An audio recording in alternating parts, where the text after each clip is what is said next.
Yusria Izzatul Ulfa dalam pembelajaran kimia.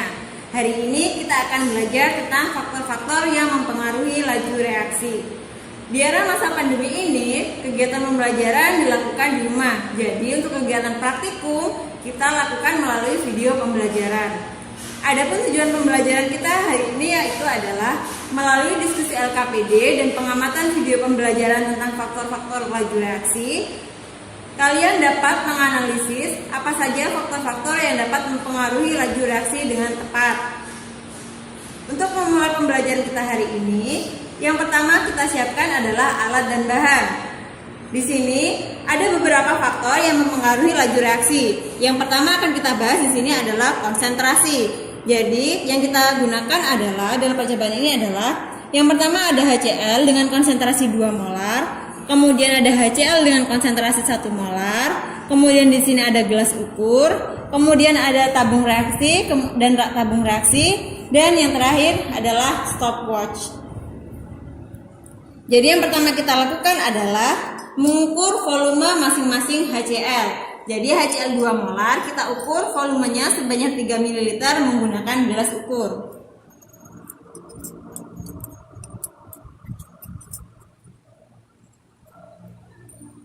Kemudian pada HCl yang konsentrasinya 1 molar. Volumenya juga sama yaitu sebanyak 3 ml.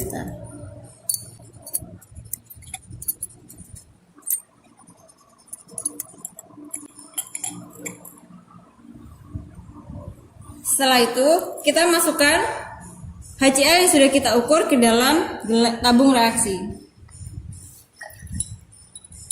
Di sini yang konsentrasinya 2 molar, kemudian yang di sini adalah yang konsentrasinya 1 molar.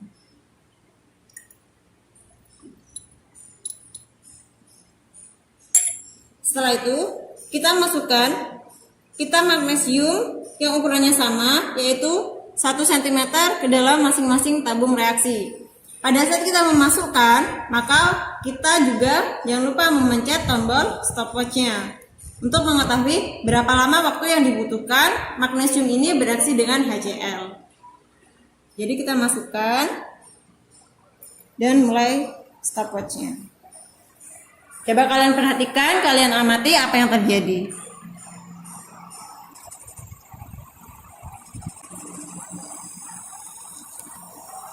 Tabung yang ini yang konsentrasi HCl-nya 2 molar, kemudian yang ini adalah HCl yang konsentrasinya 1 molar.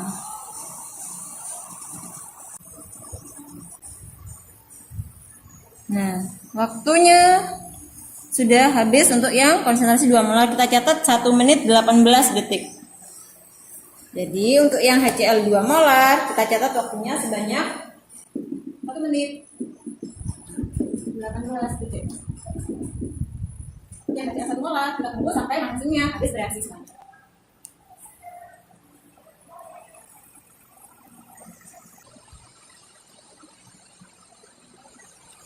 Tinggal dikit ya. Oke, magnesiumnya sudah habis dan kita catat waktunya sudahnya 4 menit 8 detik.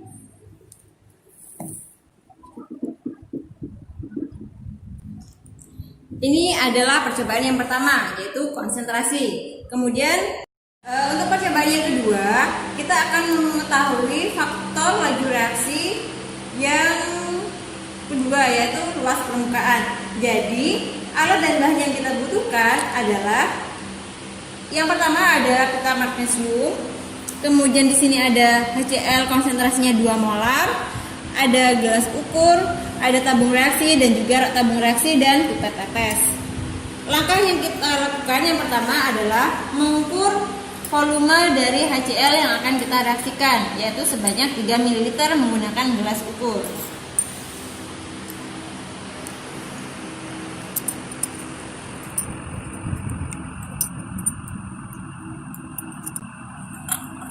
Setelah itu kita masukkan HCl yang sudah kita ukur ke dalam tabung reaksi. Kita lakukan hal yang sama pada tabung reaksi yang kedua, yaitu mengukur dulu volume HCl sebanyak 3 ml.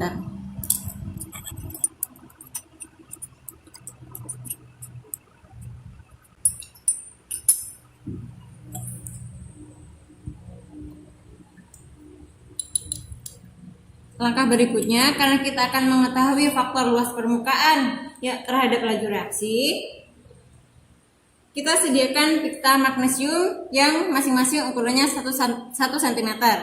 Satu kita biarkan tetap seperti ini, kemudian yang satu lagi kita potong-potong jadi kecil-kecil. Jadi kita potong-potong dulu.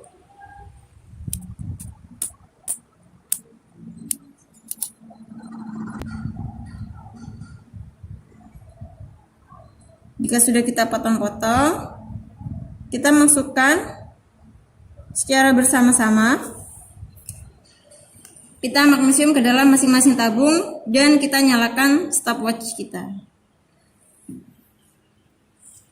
Kita masukkan dan kita mulai. Coba diamati.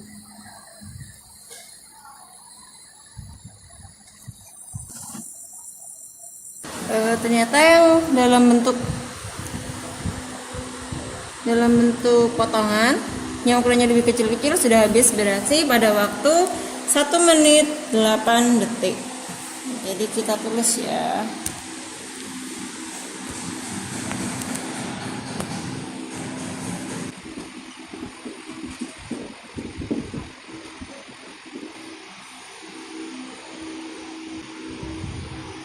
Sudah habis dalam waktu 1 menit 56 detik.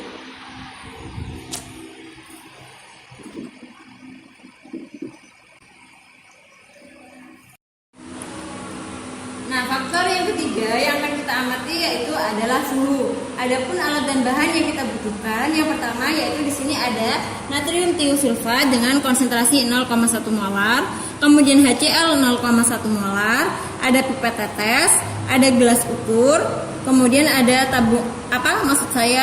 gelas kimia dengan ukuran 50 ml, ada pembakar Bunsen lengkap, kemudian ada korek api, ada termometer karena kita akan mengetahui faktor suhu, kemudian ada kertas yang sudah ditulisi dengan tanda silang X seperti ini. Nah, langkah yang kita lakukan yang pertama kali yaitu adalah mengukur volume natrium tiosulfat sebanyak 5 ml dengan menggunakan gelas ukur. Jadi kita tuangkan tiosulfatnya seperti ini sebanyak 5 ml.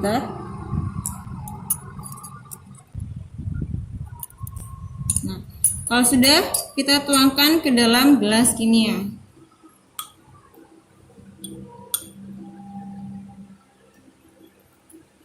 Setelah itu, kita mengukur volume HCl sebanyak 5 ml dengan konsentrasi 0,1 molar.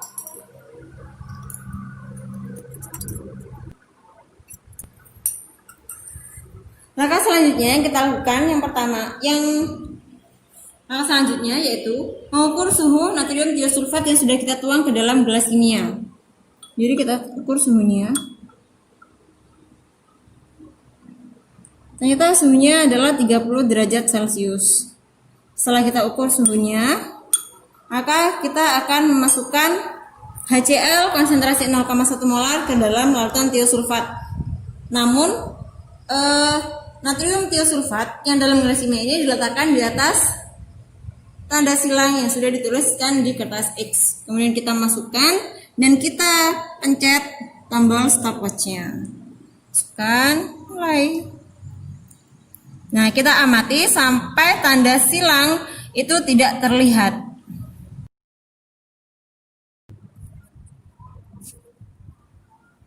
Nah, sudah tidak terlihat, yaitu waktu yang dibutuhkan adalah 1 menit 42 detik. Jadi kita tulis ya. 1 menit pada suhu 30 derajat Celcius.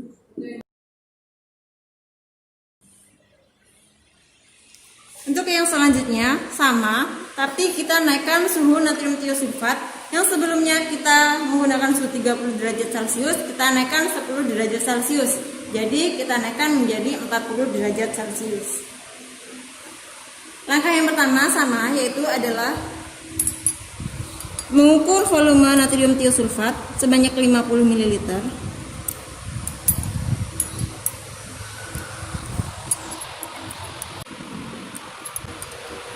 Kemudian kita tuangkan ke dalam gelas kimia. Setelah itu kita ukur juga volume HCl dengan konsentrasi 0,1 molar dengan volume 5 ml.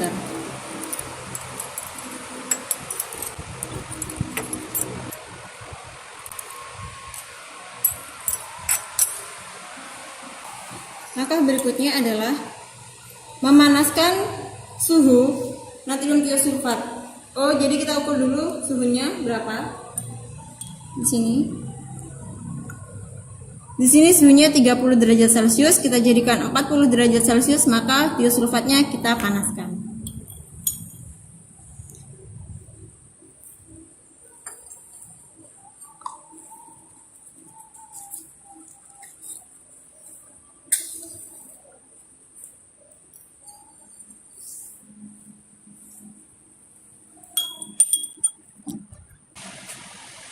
Suhunya sudah 40 derajat Celcius, maka api kita matikan.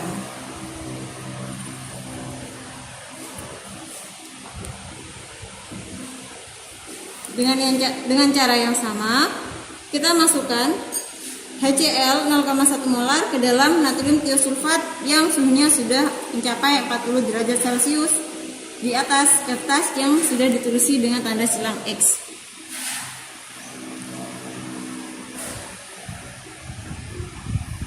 Kemudian kita campurkan dengan secara bersama-sama menekan tombol stopwatchnya dan kita amati sampai tanda silang X ini tidak terlihat. Dan tanda silang X sudah tidak terlihat pada detik ke-48. Jadi kita catat waktunya sebanyak 48 detik.